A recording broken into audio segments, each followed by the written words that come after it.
ETF index mutual funds నేర్చుకుని stock మార్కెట్లో రాణించాలనుకుంటున్నారా? వెంటనే ఈ నెంబర్కి కాల్ చేయండి.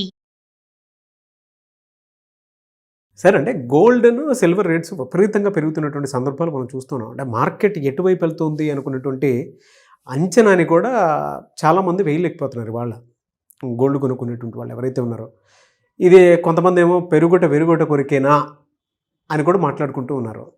అంటే ఎంటైర్ ఈ గోల్డ్ కాన్సెప్ట్ మీద ఈ పెరగటము తగ్గటము అండ్ కొంతమంది డైలమాలో పడిపోయేటువంటి విషయాలు చూడటము ఎలా, అంటే ఏ విధంగా మనం చూడాల్సినటువంటి అవసరం ఉందంటారు? నువ్వేమి అనుకోకపోతే నేను ఒక మాట అడుగుతాను. Okay sir. నాగరాజు, ఈ సంవత్సరం అంటే 2025 అనుకో, నువ్వు ఎన్ని కిలోలు బంగారం ఉన్నావా?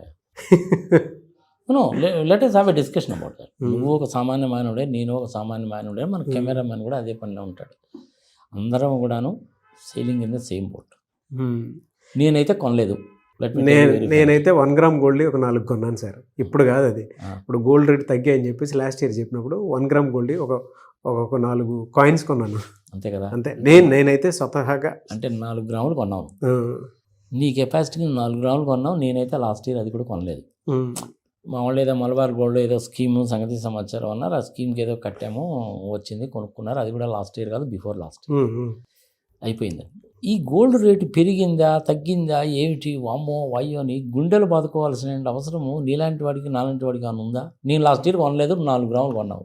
నాకు ఎందుకంటావు? గోల్డ్ పెరిగితే ఏంది తగ్గితే ఏంది? భారతదేశంలో నాకు తెలిసి ఒక 34,000 టన్నుల గోల్డ్ ఉంటుంది. అందులో 25,000 టన్నులు అనేటువంటిది నీ దగ్గర నా దగ్గర ఆభరణాల రూపంలో ఉంటుంది. ఇంకా తిరుమల తిరుపతి దేవస్థానము, అనంత పద్మనాభ స్వామి అని తెలిసిందే కదా. అవును. ఇట్లాంటి వాళ్ళ దగ్గర ఏంటంటే ఇంకొక 4,000 టన్నులు 5,000 టన్నులు గోల్డ్ ఉంటుంది.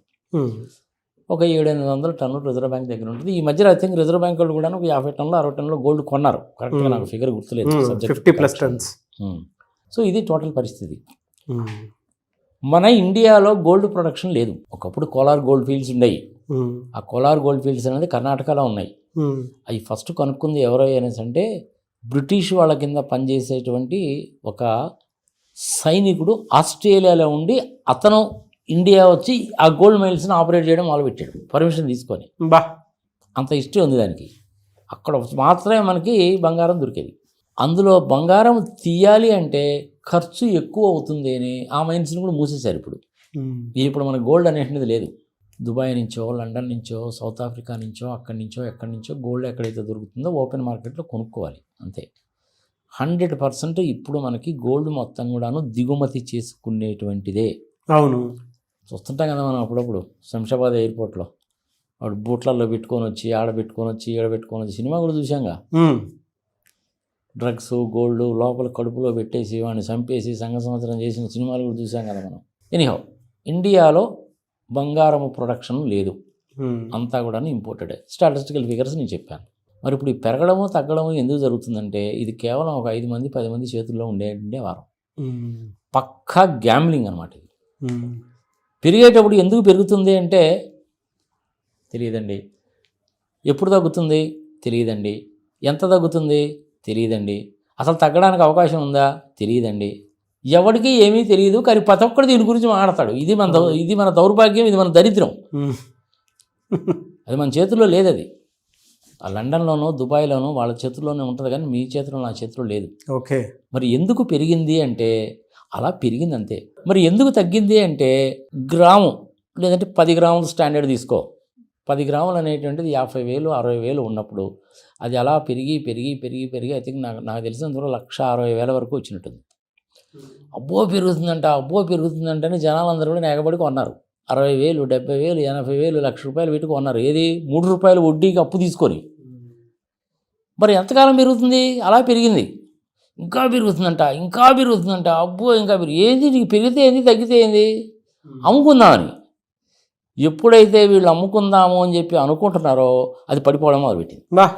వీడు ₹1,00,000 పెట్టి కొన్నాడు, అది పడిపోవడం మొదలుపెట్టేసరికి వీడు దడపడుతుంది. అమ్మో పడిపోతుందంటే అని చెప్పి అమ్మేస్తాడు.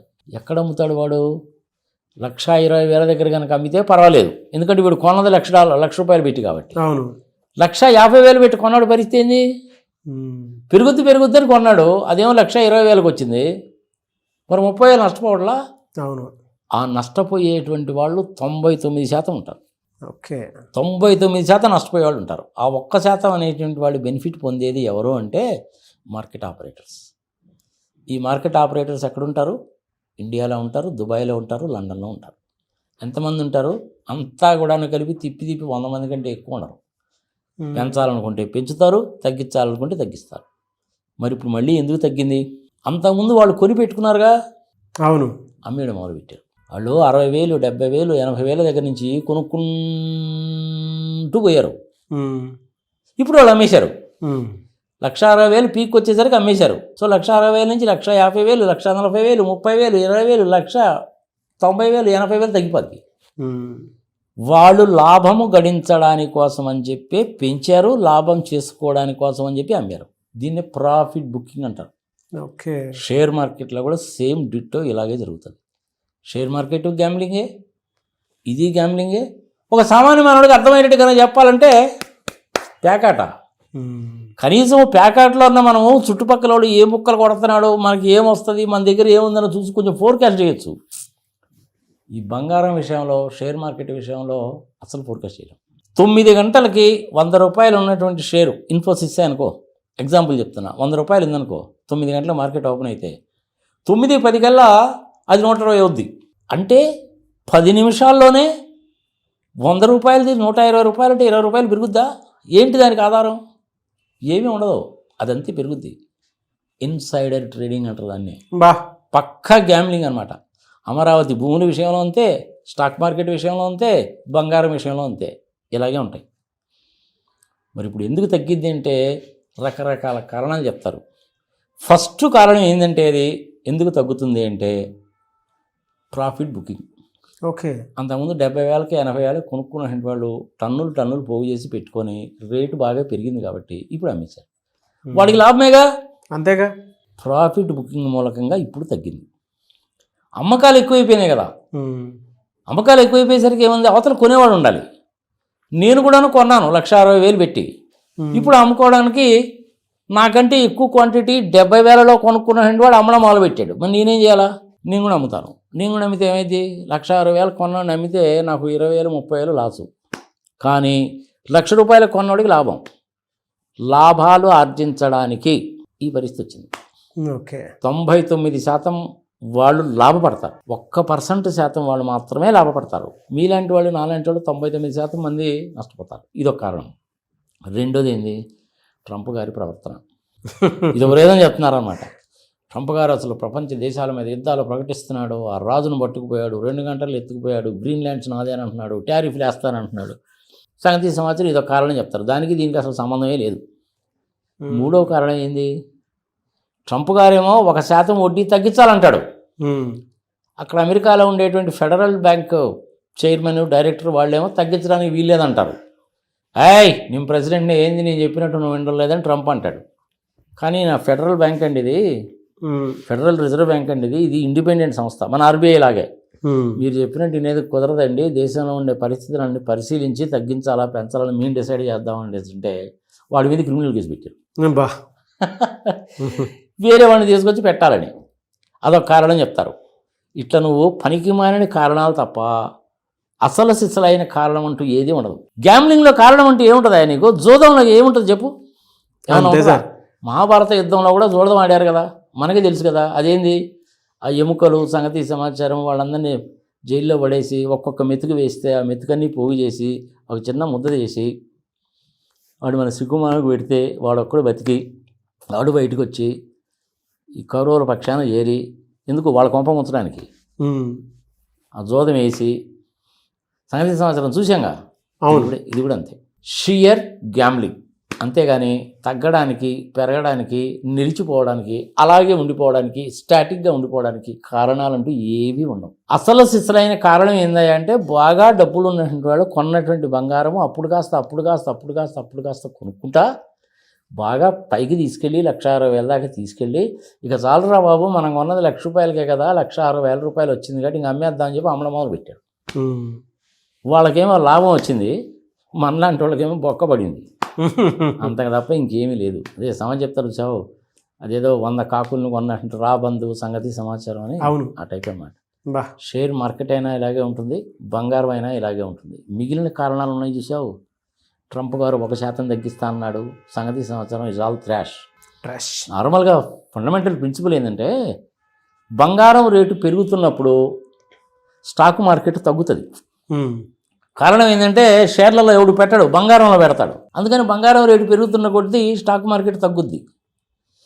రివర్స్ కావాలి కదా, అంతే కదా. మరి ఇప్పుడు బంగారం కన్నా తగ్గిందంటే స్టాక్ మార్కెట్ పెరగాలిగా. మరి స్టాక్ మార్కెట్ ఇవాళ 1000 పాయింట్లు పడిపోయిందిగా నిర్మలా సీతారామన్ గారి బడ్జెట్ పరంగా. సో ఇది టోటల్ రివర్స్ అయిపోలా. ఫండమెంటల్ ఎకానమిక్ ప్రిన్సిపల్ ఏదైతే నడుస్తుందో అది మొత్తం రివర్స్ అయిపోయిందిగా ఇప్పుడు. గుర్తుపెట్టుకో, స్టాక్ మార్కెట్ పెరుగుతుందంటే బంగారం కొండ కాబట్టి బంగారం రేటు తగ్గాలి, కానీ అది జరగల. స్టాక్ మార్కెట్ బాగా తగ్గిపోయింది కాబట్టి షేర్లు కొనలేదు కాబట్టి బంగారం కొంటారు కాబట్టి బంగారం రేటు పెరగాలి, అది కూడా జరగలేదుగా. స్టాక్ మార్కెట్ తగ్గింది, బంగారము తగ్గింది. అంటే అర్థం ఏంటి? గ్యాంబ్లింగ్, జూదము. ఈ టీవీ ద్వారా నేనేం చెప్తానంటే ప్రజలకి బాగా అవసరమైతే పెళ్ళి పబ్బాలు లాంటివి కనుక ఏదైనా కనుక ఉంటే అట్లాంటి సందర్భంలో మీ శక్తి కొద్దీ, అప్పు చేసి కాదు, మీ శక్తి కొద్దీ మీకున్న సేవింగ్స్లో నుంచి బంగారం కొనుక్కోండి. 3 రూపాయల వడ్డీలకి 4 రూపాయల వడ్డీలకి తీసుకొచ్చి బంగారం కొనబాకండి. బంగారం ధరలు అనేటువంటిది మీ చేతుల్లో నా చేతుల్లో లేవు, నియంత్రణ మన చేతుల్లో లేదు.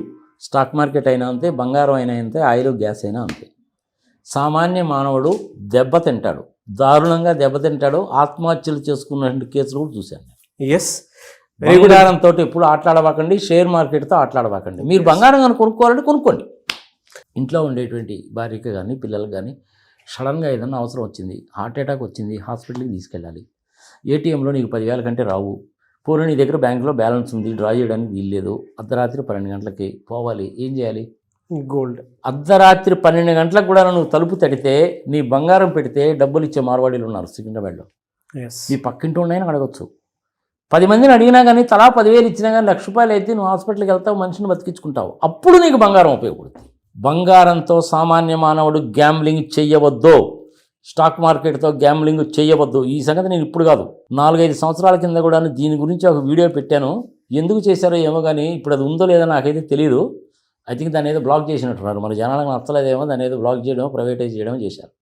నేను ఫైనల్గా చెప్పేది ఒకటే, అత్యవసరమైన పరిస్థితుల్లో పెళ్ళిళ్ళకి వాటికి వీటికి అట్లాంటప్పుడు మాత్రమే నీ దగ్గర ఉన్నటువంటి ఎక్కువగా ఉన్నటువంటి సేవింగ్ చేసుకున్నటువంటి డబ్బులు పెట్టి మాత్రమే బంగారం కొను.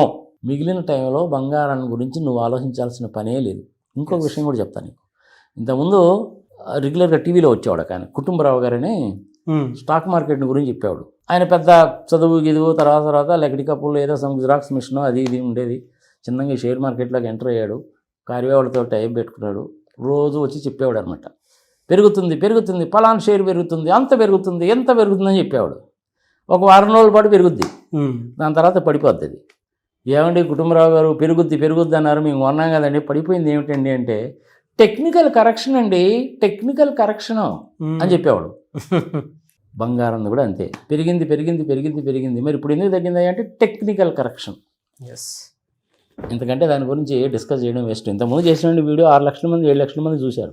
అత్యాశకి పోకండి, అప్పు చేసి బంగారం కొనకండి, మీకు దాని గురించి ఆలోచించడం అనేది waste. Thank you sir, thank you so much for the information. Thank you.